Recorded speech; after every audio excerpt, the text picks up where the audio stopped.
My name is Michael John, and this is my talk. You know, I noticed in here in the how dog-eared are yours? I'm feeling pretty good about that. That I'm under something called BM, and it's kind of brown. And when I was a little kid in my house, that meant a turd. And that business and management. It's strange to me a little bit to be up here talking about that. When I wake up in the morning and look in the mirror, I see a game designer. I don't see a businessman. So I guess what I'd say is what I'm about to say I feel is important.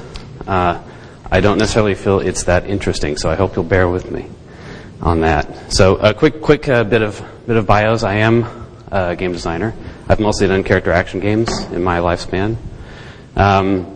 I co-founded, actually, and ran a development studio from 2003 to 2005, which greatly informed a lot of what I'm going to say today because it went horribly and I would never, ever do it again. Most recently, I was the lead designer on Daxter, which came out last year on the PSP, and I'm working on another project also for the PSP. I've never actually worked as an employee of a studio, and that's despite being in the industry about 12 years and shipping quite a number of products, unless you count the studio that I ran. So how I got here today is I gave this talk called The Case for Free Agency, which is basically very similar, at the DICE Summit last month. And a couple things happened after that. One of them was that the talk was pretty well received, and Jamil Moldina called me and asked if I wouldn't maybe reprise it a bit here. Another thing happened that was kind of strange. This is some stats from that talk. It was 39 minutes long. I had 74 slides, and within it were 4 slides in which I mentioned the concept of unionization. And really, it's just sort of an ancillary topic to what I really want to talk about, which is the idea of people working independently in this business. And then I got home and I checked my email inbox and discovered that I had actually given this speech.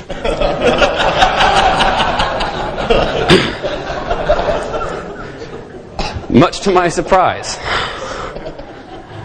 And that sort of put me in a strange state of mind. And I realized that to come here and talk about this and actually not address that was probably not very honest. So now you end up with something like this. I'm going to go ahead and talk about what I really want to talk about, which is the fact that I hope a lot of people leave, however many of you there are, leave here feeling more free to make your own choices in how you design your career. That's what I really care about. That's what I'm most passionate about.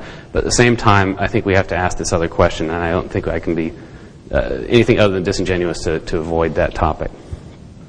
So let's jump right in. This story actually starts with Daxter. Like I said, I was the lead designer on this, and I was wrapping it up a little over a year ago with Ready at Dawn Studios, these guys. And the project's kind of going into that final sort of post-production tuning phase. And they said, would you go with us for a walk in the parking lot? And when this guy says, go for a walk in the parking lot, you don't know quite what to think, but I did bring my knife. And actually what they wanted to ask me was very simple, which was whether or not I would work on their next project. And I said, well, let's talk. What is your next project? And they told me, and they sort of pitched it to me. And I said, well, that's a very good project, and it is. And I'm still not allowed to tell you what it is, which is ludicrous. So I said, sure, I'll do that. That sounds great. Cool. And I went back and I started working on Daxter some more, and I thought, that's strange. There's something strange about that. And I realized that what was strange was that it was very simple. I was given the opportunity to say yes to a project. And I thought, aha, everybody should be able to do that. This is really cool. And that sort of leads me to where we are today. So I'm going to ask a quick question. So how many people here who are working specifically on a game project chose that project? Okay, that's really encouraging. Oh, I saw one of these. What does that mean?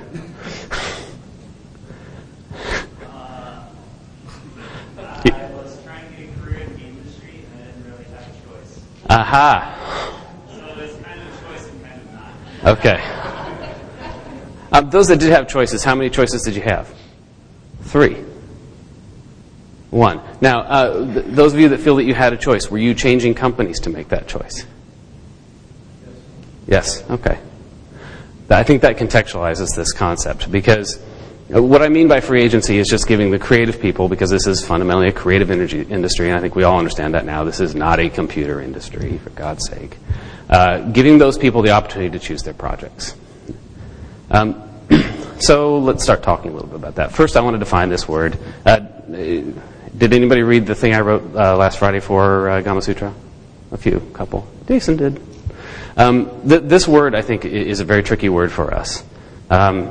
The D in IGDA means developer, and a developer is an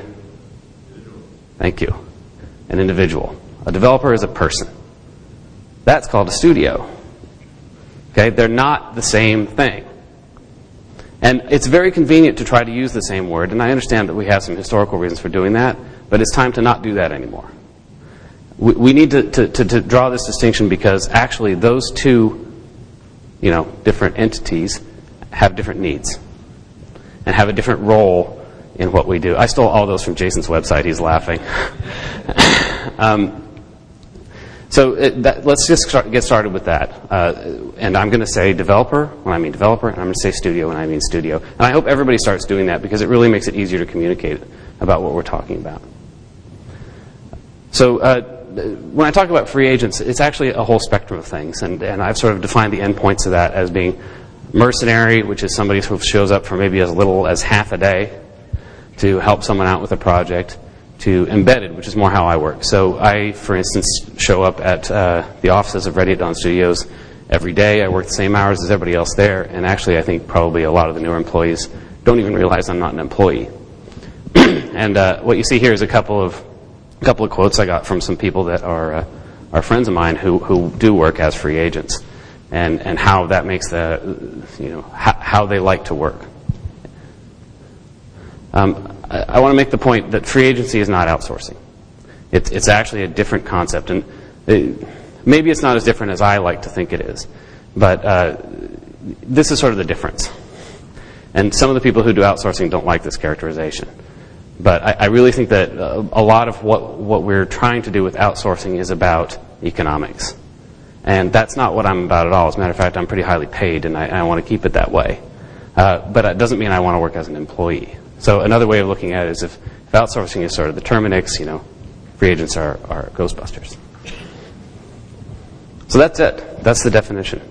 So why do I think this is particularly relevant now? Well, I don't even have to go through this, right? Everybody knows this. And that's actually pretty conservative. That's only, I think, 75 people on the PS3 team, which is kind of conservative by modern standards. So what comes with that? Well, let's go over all those things. I was having a conversation with a good friend of mine who's been at EA forever about the fact that we've been able to function on this basically kind of stupid business model for so long. And a lot of it's because it was so easy. And, this is a PS1 dev kit. And that's what sort of came FedEx from Sony, and about half of it worked. And then that thing in the corner, I don't know if you can read that. It wasn't actually that difficult to do well in that era, and I remember that. That was great. It bought me a house. But it allowed us to build some, I think, very bad habits about how we do our business. And I think Jason Rubin gave this speech, I believe it was 2004 GDC, called Great Game Graphics, Who Cares? And what Jason was talking about was the fact that everyone was pretty much hitting this amazing point in graphics, which I liked Chris Hecker's little graphic about that as well when it comes to the hardware. And his point was that it's no longer a differentiating factor for studios, and that's true. But there's a corollary to that Jason didn't point out, which is that actually when it comes to consumers, everybody cares. And great game graphics for a high-end console product become actually a cost of entry. And so now here we are, and we're stuck in this. And Ralph Koster, who's not one to be at a loss for cute phrases, comes up with this phrase, Moore's Law, which I think is great. Now, Ralph sees this a bit differently than I do. He thinks it's a wall because we're stupid. I think it's a wall because that's the kind of products consumers want to play. But Ralph might be right. And I do want to point out that some of these other sort of things that are going on are an effort to sort of go around that wall that I think are very admirable. This game that we saw from Media Molecule, that was made with most of it with 10 people. Their staff is now 17. It's terribly impressive what they've managed to do with a small staff. So maybe it's not as bad as all that. But I will point out, not just an opinion, that a lot of the people that I know that work as free agents do work with these very small teams. It actually scales. One of the things that has happened as studios have grown, I mean, it's not uncommon at all right now to have a studio in excess of 100 people, which to me seems insane. And so you get a huge overhead, and that is fundamentally inefficient because of this graph. This is to prove I'm a designer, because I draw lines and make colors, and it all doesn't really look very good. But I think that's roughly the chart of what you need for a AAA product in terms of staff, or if that graph is time. And that's based on the so-called Cerny method. Who here is familiar with that? That's good. Here's the problem. If you have a big studio, there's your overhead. And that's called bad curve fitting. So what you have is these giant holes of excess. And I could go into this for an hour and probably will later with some of you, but it causes all kinds of problems that are a core inefficiency. And actually now we sort of have to step away from this for a moment. Because one of the other things that I apparently said in that speech at DICE was, the Cerny method is obsolete. I wonder what Mark thinks about that. Now, Mark Cerny and I were business partners for 10 years, and he called me, and he said, MJ, why did you say the Cerny method is obsolete? My feelings are hurt. I didn't say that either. As a matter of fact, what I was doing was making this comparison, because the Cerny method is sort of the origin of that bell-shaped curve. And I said these two things are fundamentally incompatible. And actually, Mark and I, even when we were authoring the Cerny method speech and articles, found that to be true and found it to be sort of an insoluble problem. It was sort of a traveling salesman problem of production methodology. And I think it is fundamentally unsolvable, and the problem actually is there, not there. All right? So just so everybody's clear on that. All right? Take it easy, John.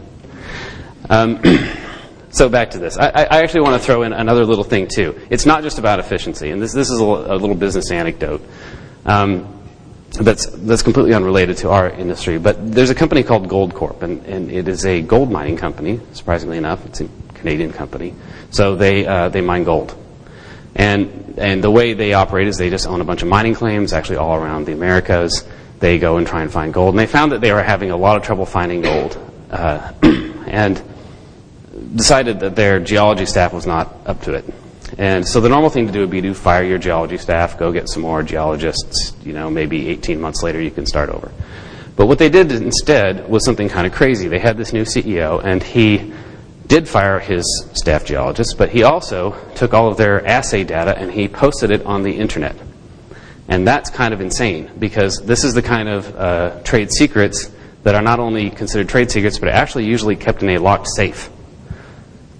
And he put out a contest, and that he would give $500,000 to the best analysis of that data. And he got back 77 responses, mostly from academics that he felt were vetted and adequate. He actually chose 2 of them, gave out $1 million.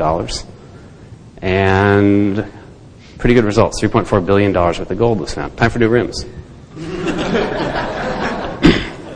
And it's kind of interesting, because if you're like a CNBC nerd and you've watched, that this was like one of those hot companies that all those guys were like Lou Dobbs or whatever were talking about a few years ago. And this is this whole concept of, I guess the buzzword now is Web 2.0 or Wikinomics or whatever you want to call it, hive mind, engaging sort of the broader universe of knowledge into your corporation. So this is sort of, I don't know, I guess the cutting edge of business theory, but it says something about how we work too, because the fundamental idea is, what are the odds that an employee of your company is the best person to solve your hard problems? And the answer is they're shit, right? But if you can find a way to engage the larger community of minds, you probably have a much better chance of finding the ideal solution. it's an interesting point. I'm going to move on now. Now let's talk about for the game creators. There's a couple things. Instability of employment. Now I did this unbelievably unscientific survey. There's a bunch of people who applied for my job as a senior designer. And this is vetted. This is the people who actually had a credit shipping a real title as a senior designer. And that's their tenure in their jobs at their companies over time. So at the end, 2006, it's around 2.9 years. Now that does, of course, because it's not scientific, it excludes people that have been 15 years at the same company because obviously they weren't on the market. But there are also some people that were 10 years at the same company in this data. So, we're it's very unstable. And there's another thing too, which is what I'm calling sort of lost among the crowd. This was a slide that got me some infamy, and you're going to see it too. Activision has acquired a bunch of studios. They're all kind of in the LA area. And, they like to think that they're different studios. That's good for them. And what they do is they just sort of shuffle people between, these guys need more help. Tony Hawk, and the Spider-Man, go with Tony Hawk, the Kung Fu Panda, and they just move them around. And it's sort of the MBA solution to the problem. You build enough economies of scale, you can just keep doing this. And it all makes sense. It all makes perfect sense, except for one thing, which is if you're that guy, it sucks. Nobody likes to be shuffled around like that, right? It's not fun. It's not a good way to work. So, in this environment, being lost in the crowd is definitely an issue, and that's what this is all about. So let's get a little vision for the future, what this might look like. I want to really draw your attention to where it says studio 15 to 30 staff. Since I first started talking about this, I've talked to a lot of people. And completely independently, as if it was some sort of bizarre Jungian phenomenon, I keep hearing the number 30 as the maximum number that any studio can have and still maintain a sort of identity of culture. And at number 31, all the people say it stopped being fun. And I think there's something about that. Probably 6 people have said that to me who run studios. And that's a very important number. Now, that also means that if you can keep it under 30, you're probably in good shape. I bumped into Steve Nicks, actually, in the W just on the way over here. And, id has managed to keep it to that number. And id is still id. And Steve believes that that's why id is still id, and I think he's probably right. But we'll move on from that. So this would be the vision: studio, free agents, and then outsourcing.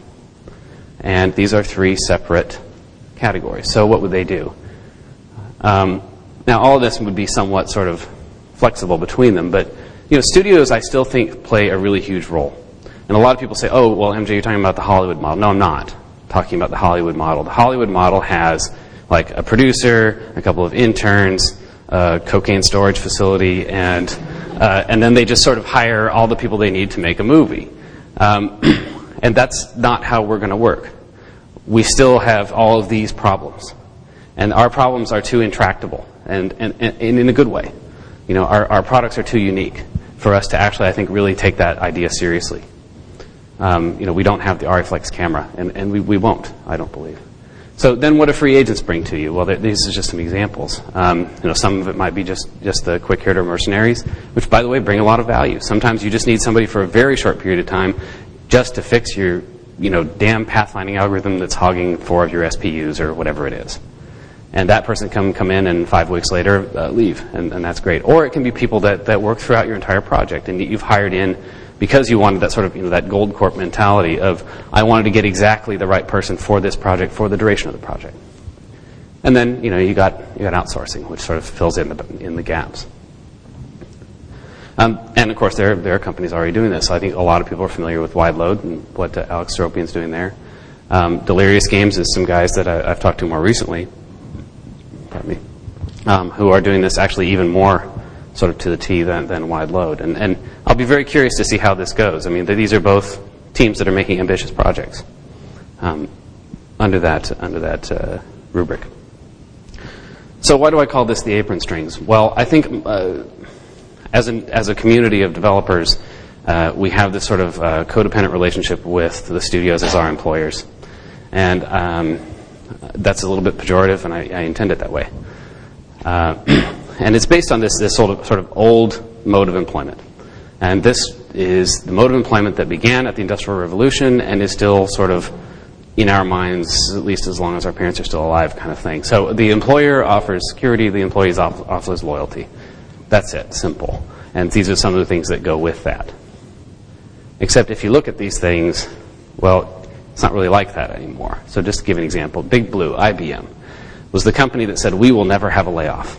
And for the history of that company, they never had a layoff until 1992. And in 1992, they laid off 120,000 people. That's a lot of people. That's even more than EA. And on the flip side, in 1980, a relatively sort of obscure statute was passed through the California Labor Code. It's been called the Goggin Act. And until 2000, when some court cases came through, it was kind of not very well known. And what it says is, the things you do on your own time with your own tools are yours. And if you work in California, that is expressly true, regardless of what your employer may tell you. So bear that in mind. But so that's breaking down this system a little bit. So let's think a little bit more about that. I mean, fundamentally, I think this is sort of a paternal-maternal relationship. You know, that old employer contract, and so sorry about that. Does anybody know what HIPAA means? Anybody know what that stands for? Okay, I don't remember what the acronym is, but it's Health Insurance Privacy. Okay.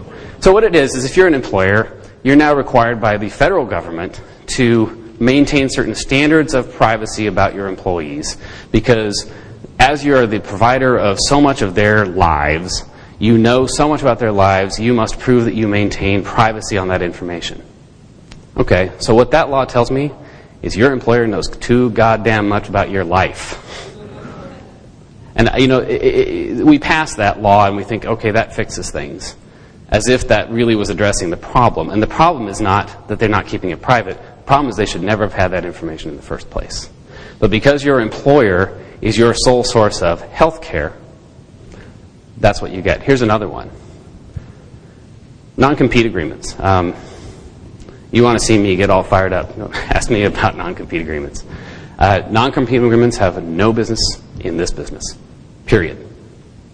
Now, the IGDA has taken a stand against non-compete agreements that prevent people from taking new employment that's competitive after you leave. Great. But that's only 10% of the problem. I told you about the Goggin Act, the California Goggin Act. It's so 3270, 8270, something like that, of the California Labor Code. And it says you own things that you make on your own time. However, it has an exemption. And that exception is for an employer who has the capability to say, yes, you can do all your own things on your own time. Yes, you can keep them as long as you don't use our tools, unless it's competitive with anything we do.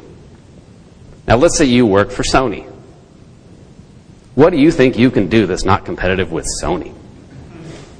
Write a screenplay? Nope. Record an album? Nope. Make a game? Nope. I mean, you're fucked. You can't keep your own work. How stupid is that? And it's going to be in your contract. Go read your contracts when you get home. It's probably in there. I mean, when I was an employer, I put it in my contract. I was that kind of prick. If you worked in construction and you went home and you built a house with your tools on your time, and then your employer came and said, oh, that's my house. I taught you how to do that. I gave you that expertise. You'd say, you're right? But that's what we do in this business. And that's what I'm talking about with this relationship with employer and employee. I think it's antiquated, out of date, and inappropriate. So let's be a little more positive.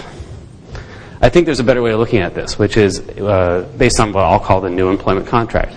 And, this isn't just for games. This is for anywhere you might go. Think a little differently about how you have a relationship with an employer.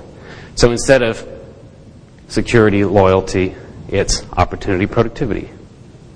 I don't think there's anything wrong with that. And here's what it would look like in our industry. There's a book, this is sort of the Bible of this whole trend in the economy. It's by Daniel Pink, called Free Agent Nation. And just to show you how this is all changing really across the economy, and not just in the creative fields.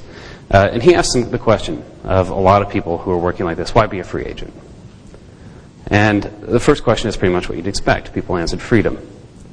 And, it wasn't just freedom to, dress badly and show up late. Lord knows we already have that freedom. It was much more sort of fundamental than that. It was creative freedom that people really wanted, motivated them to work independently. And he had this cute little quote that has always stuck with me. But that actually wasn't the number one reason. The number one reason that people gave for wanting to work independently was to be more accountable. And I know that's the way I feel, and the people that I speak to who work as free agents all say the same thing.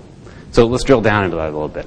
What does being accountable mean? Well, my focus is not on my performance on my next performance review, because I don't ever have a performance review. My performance is on my contribution to the project. That's where my focus is.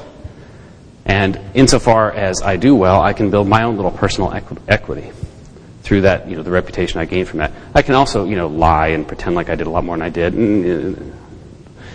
These are the things that people want to get away from. Corporate politics, right? You just don't have to be a part of it. It's great. And this word, it comes up a lot when you ask people about empowerment. My employer empowers me. That's one of the most condescending terms in the entire English language. And it's being used a lot now. Oh, we empower our employees. We empower people. And people say, you know what? No, you don't empower me. I'm the one with the power, and that's how I'm functioning. So that's accountability in a nutshell. And then the last thing is also kind of surprising, which is loyalty. Because people still feel loyal, and I feel tremendously loyal. But I don't feel loyal to any corporation, even if it's a small LLC or S corporation. I feel loyal to the people I work with, projects I work on. And that loyalty runs very deep. And it runs very deep, I think, throughout everyone I know that works this way. And it's actually a loyalty even to the entire industry. And I guess I'd have to say that's why I'm here today. So, this is the new thing. And it's not for everybody, and this is scary. I'm giving the people that I work with, my clients, the opportunity to kick me out. That's okay, because I have the opportunity to kick them out of my career as well. And I think that's a very even trade. So let's talk a little bit more about what we need, the infrastructure issues. I mentioned in the Gama Sutra article, it's about being an open marketplace. And let me tell you what I mean by that. After the Gama Sutra article, I got this email. And it's a lot of words, but I'll read it anyway. So basically, what are the advantages of free agency over simply moving between employers? Blah, blah, blah, I can move. Well, here's the problem. I think this is really dishonest. I think that when people, and I took the name off. I hope it's not here today. I think when people take this attitude into employment, I think it's fundamentally dishonest. Because you probably said in your interview, they probably asked you that question, that you're all supposed to ask, well, where do you see yourself in 5 years? Oh, I see myself right here in 5 years. Liar. And then they turn around and say, well, what do you see your company doing in 5 years? Oh, I see us, growing people like you into leadership positions. Liar. And we're really lying to ourselves about that, to each other. And I'd like to see that stop. And, Ready at Dawn knows that when this current project ships, I'm going to leave. They already know that. It didn't prevent them. Now, it doesn't prevent them from doing two things. One is pitching me a project that's so good I can't bear to leave. And the other is, taking steps to replace me when that time rolls around. And they seem to still want me around, unless I hear different. So there's a few other things. Representation is important. I don't have an agent, but that will probably change soon. Here's a couple of organizations that are doing it, a couple more. Digital Artist Management is a recruiting firm that a lot of you are probably familiar with, and they're looking into this quite a bit. There's also some infrastructure problems they're sort of transcend the whole economy. Number one question I'm asked by people is, how do you do your health insurance? That's the first thing people ask. And the answer is, I pay for it, and it's very expensive. And you know what's the worst thing about it? Is I can't deduct it from my taxes. And that sucks. Because my employer, if I were employed, can expense it and can essentially deduct it from their taxes. But I cannot, and that is unfair. That's bullshit. And that is such bullshit. All right, here we go. Our health, I don't know if anybody knows this. Our health insurance situation comes from World War II. That's Rosie the Riveter. During World War II, FDR put a number of restrictions on our economy, and one of the things he said was no more raises. Across the economy, it's time to buckle down and win World War II. I did have a Hitler slide, but I thought that was kind of mean.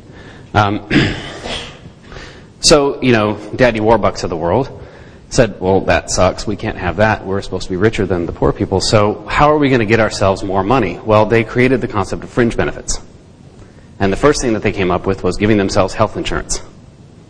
Well, roll around the 50s or so. Now the unions form. They get more powerful. Now everybody wants health insurance. Pretty soon, health insurance comes to the employers. If you really think about it, the idea of getting your health insurance through your employer is absurd.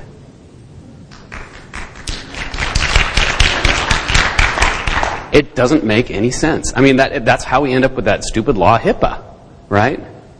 And it's so absurd. Just to prove how deeply absurd this is, I actually end up agreeing with George W. Bush, which is something I thought in my entire life I would never do. Because the things he's been saying, that's him at the State of the Union, the things that he's been saying about it, now, of course, the things he would like to do about it are maybe not so great, but the things he's been saying about the fact of the inequity of that system are absolutely correct. And they're so correct that George Bush and Robert Reich agree. And when that happens, something's going on. So I hope that gets fixed, because that would sure help me a lot, so I could deduct that $1,400 a month I pay for my health insurance. I'm not exaggerating. It costs me $1,400 a month. I don't know if you all know how much your health insurance costs. You live in Canada, you fucking bastard. All right, let's go on to the next thing. This is the Village People. And I thought by putting the Village People on the screen that would sort of soft pedal this message. As you know, I was wrong. So unions, whatever. Okay, Jimmy Hoffa, Tony Soprano, that's all that is, right? By the way, we have a representative of the Writers Guild here. So these are the kind of things that I hear when we talk about unions, and that's what I said about it. And we're going to come back to that later. The last thing that we need is just guts. Just do this thing. And Jason gave this speech at DICE a few years ago. It was sort of one of his sort of farewell address at DICE called Tara Reid and the Future of Game Development, which is a terrible, terrible title for a speech, because all people remember about it is Jason wasn't invited to parties and he's kind of bitchy about it. And that actually wasn't what he said. What Jason really said was talent isn't respected in this business, and more importantly, talent must force change. And I want people to remember that, hopefully, as you leave. The people who are the talent are the people who must forge the change, and that's what I believe in. And I actually made this little checklist. This is actually on the Gamma Sutra article as well. So I'm going to run through most of those and skip over them. One of them I'm not going to skip over is credit. The IGDA has made this credit white paper. Please endorse it. Please take it to your employer. Please ask them to credit you properly. People that don't get credited for their work is wrong. And one of the best things I've seen, it brought a tear to my eye, was at the Game Developers Choice Award on Wednesday night when they actually read and showed the names on the screen and read them on the podium of the people that won awards, and that fucking rocked. Because those are the people it's the people that deserve the awards. Don't get me started on Capcom, because that was fucking wrong. But when people do the work, they deserve the credit for it, they deserve the accolades for it, and they should also be allowed to come to GDC to accept those accolades. And last but not least, don't sign non-competes, and I think I've already gone over that. And this is sort of the core message. The people who make the games really are the most important people, and let's bear that in mind. So, there's that. Now, fuck the man. This is the second half of Franken's speech.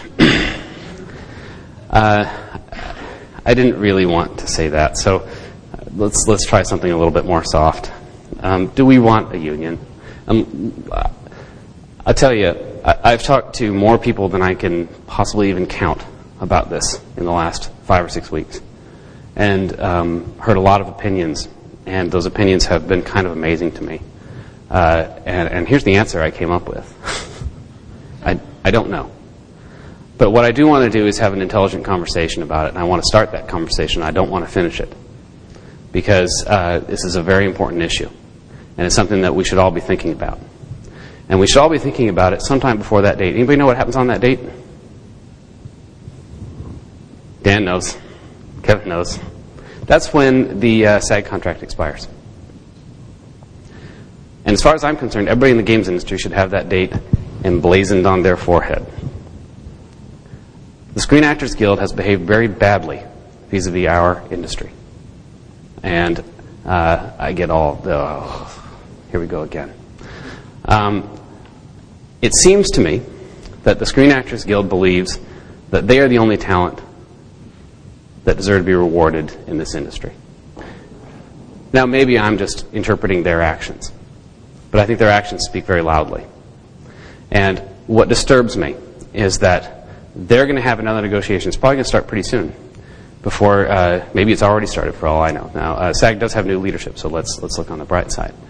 But they're going to go and they're going to sit at the table with John Riccatello and Bobby Kotick and maybe a couple people from some of the larger development studios, and they're going to cut some kind of a deal. Guess who's not at that table? Us. Somebody said us. That's right. So whatever deal they cut, you got to live with. How's that feel? How's it going to feel when SAG, who wields a lot of power, and they do it very skillfully, manages to secure royalties for some person who worked 6 hours on your game and you worked 2 years on it and you don't see anything? It's not going to feel very good. And I hope that we have this thought in our minds when we consider this issue. All right, now let's be a little nicer. So SAG's on one end of this curve. Let's go to the other end of that one. This is my friend Erica Decker. Erica's a concierge. She's actually an artist, but that doesn't pay a lot. She's a painter, but she works as a concierge in one of these high-rise, expensive apartment buildings in Hollywood. And they have this thing called the Concierge Guild. Well, you have to be referred to get into the Concierge Guild. You have to have 4 referrals. It's very difficult to get into. But what the Concierge Guild does is whenever, let's say, I open a new steak restaurant, I will call the Concierge Guild. And the Concierge Guild will call its membership, and they'll have a bus tour, and they'll all have free steaks. Let's say I'm going to open a new art show. I'm going to call the Concierge Guild. They're going to have a bus tour, and they're all going to go see the art. And it's all nice. And they don't have any collective bargaining. They don't have anything like that. Okay, so that's the other end of the spectrum. And in both cases, it's working cooperatively to help achieve a goal. Where we fall, I think, is the important question here. And I'm just going to throw out some ideas. And this is the ideas. I think it should be for developers by developers. If you talk to these people, they are more than happy to volunteer to organize us. Some, I think, with better intent than others. And I don't feel enthusiastic about that idea. I think that game developers have a lot more in common with each other. This programmer has more in common with that animator than that animator has in common with that TAGA member, which is the Animators Guild. That's my opinion. Now, I could be wrong about that, but that's how I feel. And all these things I think are my opinion and are things that hopefully structure thought rather than be the way we do it. It should also involve all stakeholders, and by that really I mean the studios, the independent studios in particular. I put up this thing. Yeah, if this happens, that is the surest sign I can think of that we have completely fucked this up. Because the independent studios are not the enemy of the game developer. They are the friend of the game developer. I believe that thoroughly. And here's some of the things that I've heard. I'll have to segue I will get to that in a moment. But there are some ways, if you think about it, that actually a union does help the independent studios to function. There are also some ways that are more difficult, but here's sort of some positive ways to look at it. The labor law issue is particularly interesting. If you've ever worked as an employer and looked at these forms you have to fill out, if you're covered by a collective bargaining agreement, you get to skip giant swaths of that. And there's value to that. Here's a quote from Julian from last night after about 4 beers. that I'm sure I didn't get even close to verbatim. But Julian Eggebrecht is the founder and still runs Factor 5 Studios. And I have to tell you, some of the strongest, most fervent support I've heard for this idea of unionization comes from owners and CEOs of independent development studios. And I'm not sure I can explain that, but it's nonetheless been the case, including people that I don't really know. I don't really know Julian very well. I just bumped into him last night at the Level 99 party. And, this is interesting. These people feel squeezed just as much as we do. And I think that there's a lot of alliance there that we can work out, and that those people need to be at the table when we start talking about any of these conversations. Let's talk about focus. Obviously, this is a big question. Is it about quality of life issues? Now, I had an hour-long meeting with Aaron Hoffman this morning about this question. Aaron was EA Spouse, for those of you who don't know, is EA Spouse. I remain unconvinced that that's the biggest issue we're facing. And I'll get to that in a while, but I could be wrong about that. And there are an awful lot of people that think that quality of life, work hours, those kind of things actually are the biggest issue we're facing. But this is what I've seen. Labor laws actually do an awful lot to cover that. Maybe enough, maybe not. Here's an interesting one. Right? That's what the Screen Actor Guild wants. And that's how an awful lot of creative people who have been doing this for many, many, many years work. And that's the key for those people. And when I work, I think, you know what? Residuals would be nice. And here's the problem. Here's the problem. Right now, if you expect to get residuals, the money flows through this sort of strange sort of garden hose that goes from the consumer distributor down to the publisher, and then it goes to the studio, and then it goes to you. And I will say most of the studios that I know, and probably I would even say the vast majority, I think are very enlightened about the idea of sharing that money with the people that work for them. I don't think that's the problem. And people here, if there's any who run studios, please don't take this too personally. I think the problem is that those studios sign unbelievably horrid deals with the publishers.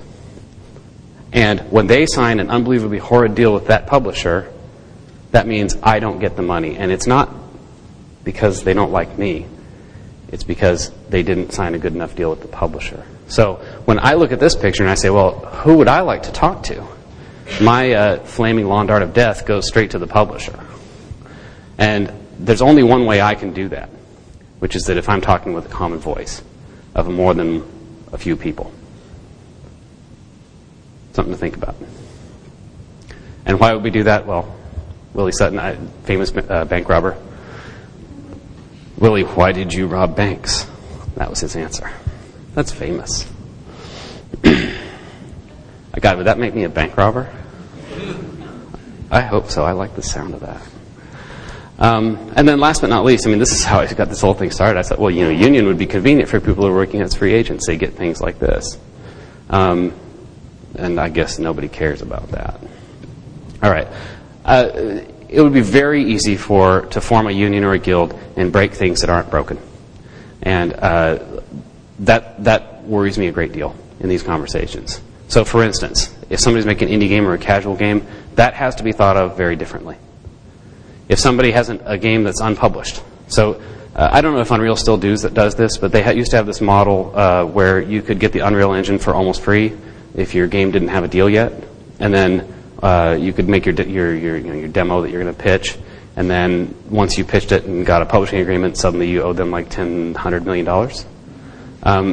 That was actually a wonderful business model because it allowed people to sort of bootstrap themselves without that encumbrance of the Unreal Engine. And I think any union would have to sort of think in those same lines. And it has to scale. There's all kinds of different things that we do. And if it's that studio for under 30, maybe none of this matters at all. And that's something that is very important. What did we hear? With great power comes great responsibility. I think I heard that in some presentation in the last couple of days. Clint Hawking. well, we'll get to the IGDA in a moment, but it's very important that whoever does this doesn't do it as a grab for power. Because let's say you do create a union correctly, you will immediately have unbelievable power, and that's dangerous. So there are some checks and balances that have to go into place, and this is just my sort of list of those. And I'm going to talk about those in a moment. It still has to have real teeth, and this is where it's not the IGDA. And the IGDA doesn't have those teeth because it shouldn't. The IGDA is a professional organization that provides a number of services to our industry that are tremendously valuable. And in my opinion, the number one thing wrong with the IGDA is that it doesn't spread the word of how good it is effectively enough. That being said, this powerful organization of a union has a different role and a different function. And what I've been describing to people is whatever a union does needs to be inside the smallest possible box. It's like a texture packing problem, I guess. Such that all of those fun things that the IGDA does stand over here, and what a union does stands here. And the smaller that box is, the safer we all remain. And I think that's very important. SAG has something that they call Rule Number 1. Rule number 1 is very, very simple. It says, if you are a member of the Screen Actors Guild, you shall not work on something that is a non-union production, and that's the end of that story. Now, that is the essence of SAG's power. Now, I put a question mark because I don't know if that's what we would want to do or not. But it's something that has to be brought into the picture, as does that. Because unless you're willing to say, I will walk away from your studio, from your publisher, from whatever you are, then you're just kind of talking, and none of it terribly matters much. So, anyway, it has to have teeth, and it's sobering, but it's important. And that's the summary of that. We're getting close to the end, and I do want to have some questions. I want to say one more thing. I don't want to be that guy. There are a lot of people who I think might encourage me to do that. I really don't. I want to be a game designer. And as much as I care about these issues, I guess I'm just a wuss. And don't want to be that guy. Although, I guess there's an argument that maybe that's exactly why I should be. But it all does come down to that same thing. And I really think these are coming, both of these changes. I've been hearing that here, I think, more than ever. So the question is, do we do it the stupid way or the smart way? More than do we do it? And hopefully, this gives people a little bit of enough to think about, a little bit of context to do that in a good way. And I guess what I'm really saying is that. So that's it. And I hope there are some questions.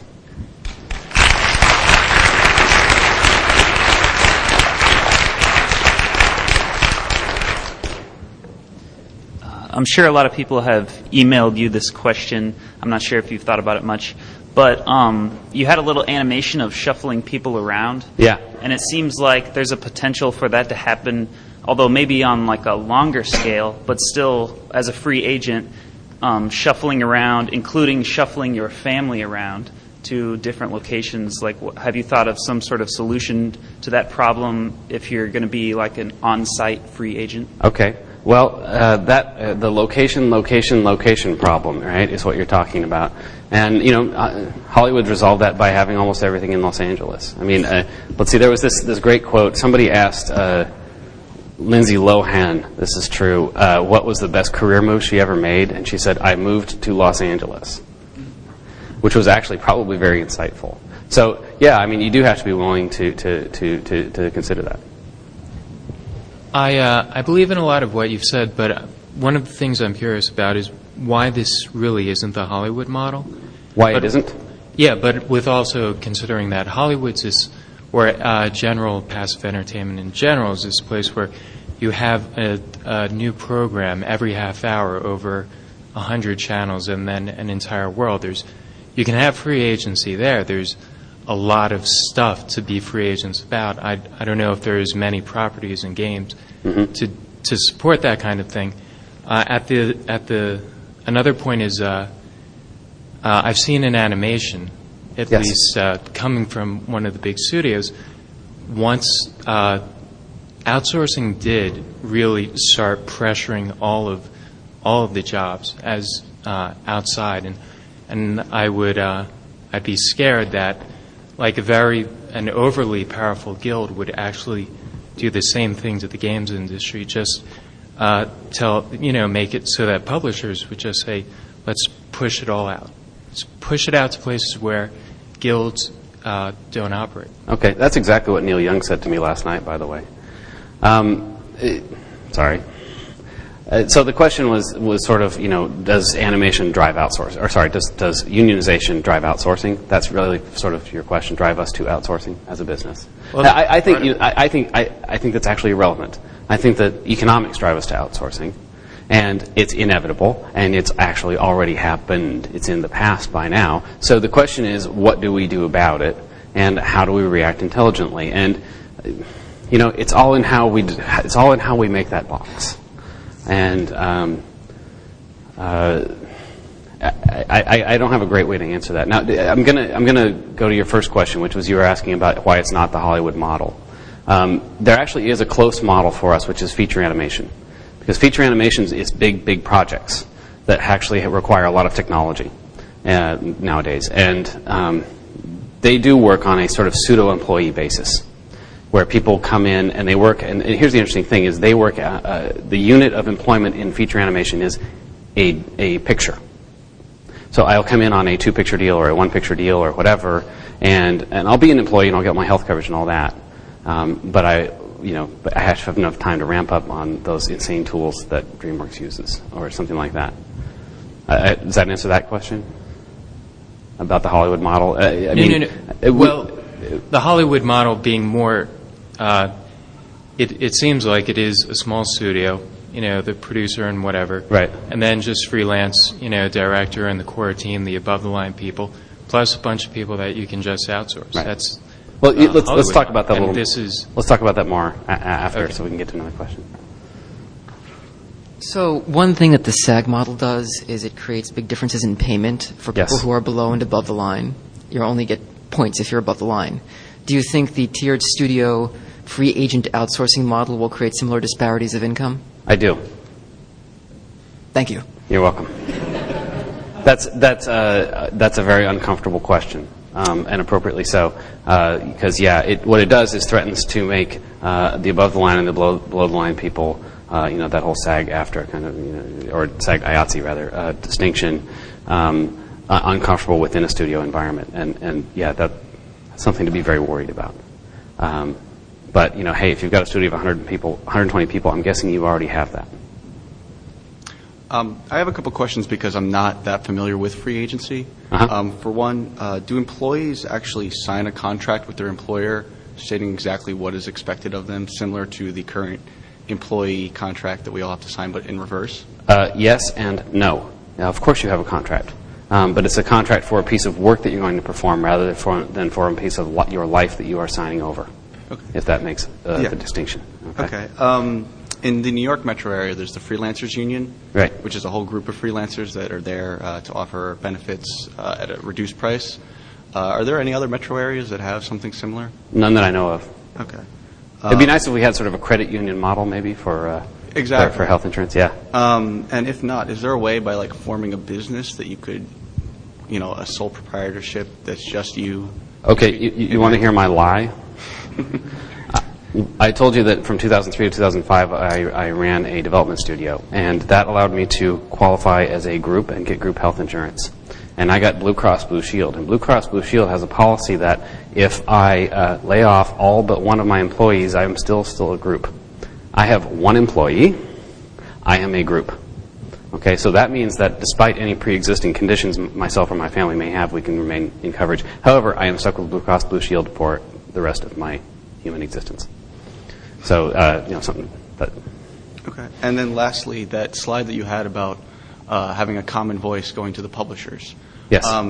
There was a talk yesterday by Mr. Koster about Web 2.0 and how basically we can go directly to the public now. Why go to the publishers at all? go to the public? No, why go through the publishers for money? Well, okay, that's a bigger question. Okay, but I'm like Willie Sutton. I want to go wherever the money is, Okay, and and try to eliminate some of those filters if I can. fair enough. First of all, bravo. Secondly, speaking of where the money is, Yes. the publishers say that 90% of games don't make money. So if we're going to them for residuals, and they're saying the games aren't making money, and developers are indeed reaching a point now where they don't even want to take royalties. They want some other kind of bonus deal because the games aren't making money. Wait, did you mean studios? What's that? I just want to be clear. Did you mean studios? I meant studios. Thank you. I'm sorry. You confused me. Ingrained. It's 15 years of saying the wrong thing. Yes, exactly. If the studios are not even wanting to take royalty deals, where are the residuals going to come from a game that the publisher says doesn't make money? Okay, interesting question. Now, when you look at, for example, the movies, the Hollywood studios have managed to find ways to make no movies profitable anymore. Right. And so that's why actually all the film stars get cash up front now, because they know that residuals are kind of a bogus idea in film. So it requires looking at things from a very careful accounting point of view. I'm sorry, I refuse to believe, given the cash positions of Electronic Arts and Activision, that 90% of games lose that much money.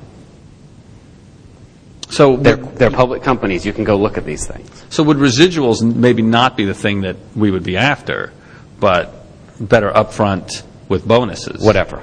Okay. As long as that flaming lawn dart of death is going to where the money is, that's what matters to me. Got it. Thanks.